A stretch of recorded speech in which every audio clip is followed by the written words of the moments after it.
These people have suffered what the Amnesty International has deemed to be torture, the equivalent of torture for almost 3 years on Manus Island, thanks to the unlawful actions of the Australian government.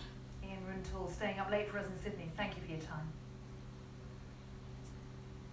The Japanese car maker Mitsubishi has admitted that a testing system used to cheat vehicle emissions figures has been in operation for 25 years. The company's vice president told a news conference that the system had been in use for Japan's domestic market since 1991, but he didn't know how many models were affected. We started using the high-speed coasting driving method to test the vehicles for the domestic market in 1991. I sincerely apologise to our customers who purchased our cars based on the wrong fuel mileage data, and I have nothing to say other than sorry. Well, Theo Leggett's here from the BBC's business unit. How bad is this, Theo? The problem is that Mitsubishi's executives don't know for themselves. They've said that this problem dates back to 1991, but they're not entirely sure yet which models are affected or how wide it goes. So what they've announced today is a special investigation committee will be set up, run by leading lawyers, independent people from outside of the company, to find out what is going on. And at that point, they can decide whether they need to compensate consumers. And of course, the Japanese authorities are watching this very carefully, and that could be a big issue going forward as well. The key word there is independent, because Mitsubishi in the past has been criticised, hasn't it, for covering up defects, for being slow to intervene. Well, this is a company that's no stranger to scandal, yes. At the beginning of the last decade, it emerged that they'd covered up about 20, for a strong period of time, they'd been covering up customer complaints. And that scandal nearly brought the company to its knees, and it had to be bailed out by other members of the Mitsubishi group. So whether we're looking at something compatible now, it's hard to say. We don't know yet how far the scandal goes, but investors are running scared. The company's share price fell 10% today on that announcement that you just heard, and it's halved in value since the scandal first emerged into the public last week. So investors are clearly concerned that this company will face fines from the authorities, have to compensate consumers, possibly face legal action as well, and who knows where that could lead. And it's the uncertainty, isn't it, that investors hate, because this isn't the only auto company, as we know, that's facing questions about cover-ups and tests. Mitsubishi here saying it could get worse, that the news could spread, could get wider. It could get worse, as we saw with Volkswagen. That was a problem that started in the United States and then ultimately was found to affect the company's global operations. Now, at the moment, the Mitsubishi scandal is limited to cars sold on the Japanese market. If it did emerge in the investigation that cars sold to other markets were affected, then you'd be looking at other regulators getting involved, potential further legal action, further complications, and that would be an order of magnitude bigger. Now, let's not forget, Mitsubishi is not the largest company in the world. Volkswagen makes about 10 million cars a year. They can perhaps survive the scandal that's engulfing them at the moment without too much trouble. Mitsubishi is a much smaller company. It doesn't have the kind of reserves that it might need if the penalties become very high. Theo, thanks for bringing us up to date. Thank you. In other news now, a jury in the UK has concluded that the 96 Liverpool football fans who died in the Hillsborough Stadium disaster were unlawfully killed. The jury delivered its conclusion after the longest running inquest in British legal history, lasting more than 2 years. A Canadian man held hostage by Islamist militants in the Philippines has been murdered by his captors, prompting outrage from Canada's Prime Minister Justin Trudeau. John Ridsdale was taken from a tourist resort along with 3 others by the Abu Sayyaf group last September. A court in Thailand has allowed a foreign same-sex couple to keep their child. This follows a long-running legal battle with the infant's surrogate mother.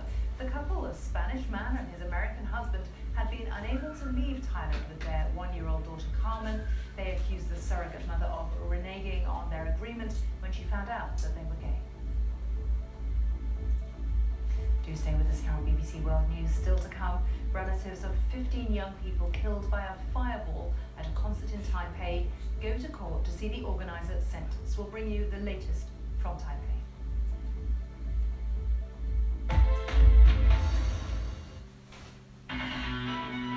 Hello everybody, Dan Walker here, coming up on Football Focus for you this weekend. You may have seen last Sunday 2 big awards given out in England, Players' Player of the Year and Young Player of the Year. We'll hear from both of them on the programme and look forward to another whopping weekend. That's Football Focus, and you can join us this weekend BBC World News. The US presidential primaries are in full swing and the race is heating up. As 5 more states go to the polls, can Democratic frontrunner Hillary Clinton build on her lead? And on the Republican side, will Donald Trump quiet the critics? We'll have full coverage here on BBC World News. Poachers are wiping out Africa's elephants. You can see that their faces have been cut off, that the tusks have been taken. As Kenya holds the biggest ivory bird in history this weekend, join me, Alistair Lee-Peck, as we meet the poachers doing the killing, see the conservation war in the Congo, and how hunting is saving Namibia's elephants.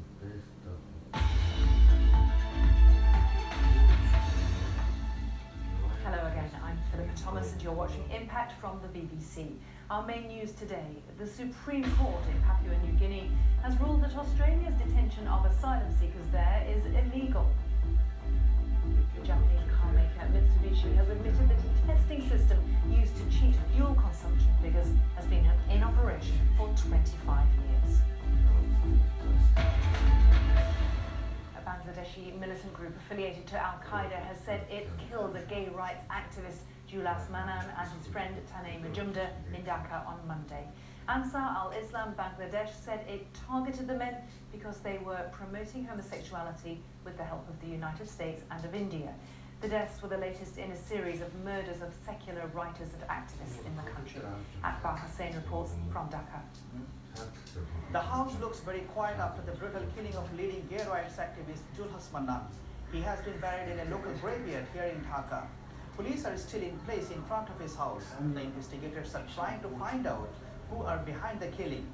The police chief has visited the place and said it looks like the attackers were following Mr. Manan's footsteps for a long time. Some local people are very surprised to see the way attackers breached the security system of the building. They went upstairs, killed Mr. Manan and left the scene without any interception. Meanwhile, Ansar al-Islam Bangladesh, an affiliate of Al-Qaeda Indian subcontinent, has claimed the responsibility. The police are not sure about the authenticity of that claim. The LGBT community in Bangladesh are not welcomed at all. Even Bangladesh's society never recognizes that homosexuality exists here. Many people believe that the people who are involved with homosexuality, they are even worse than atheist bloggers. Some friends of Mr. Manan are still frightened to see the way he has been killed. Akbar Hussain, BBC News, Dhaka. Well, we can speak now to the Information Minister in Bangladesh, Hassanul Hokinu. He's live in Dhaka for us. Welcome to Impact. Is there anything you think your government can do to prevent more such deaths?